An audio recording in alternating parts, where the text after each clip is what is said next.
Ngayong araw ay namulot kami ng mais kasama ang aking mga kaibigan. Sa sobrang saya nga namin ay sumasayaw-sayaw pa ako dito at hindi ko pa alintana ang sobrang init ng panahon. Medyo huli na nga pala kaming dumating kasi may nauna na sa amin na namulot ng mais at ang dami nga ng kanilang mga nakuha, isang sako ang kanilang nadala. Kaya naman, tiyaga-tiyaga muna kami dyan sa paghahanap ng mga naiwan na mga bunga. Dito kasi mga karels, pag mag-harvest sila, iniiwan nila ang mga reject na mga bunga ng mais. Yung ibang mga reject naman ay kinukuha din nila kasi pagpipilian din nila at ibibinta sa murang halaga.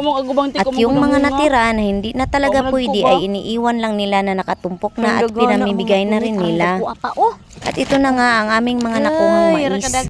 Tinanggalan na nga namin ito ng mga balat para lutuin na yung iba. At yung iba naman pinipili namin ay yung mga marami pa ang laman. Meron din kasi kaming nakuha dito mga karels na mga mura pa lang. Yung kunti pa lang ang laman at malalambot pa. Kaya naman dito, tiyaga-tiyaga muna kaming nagpili.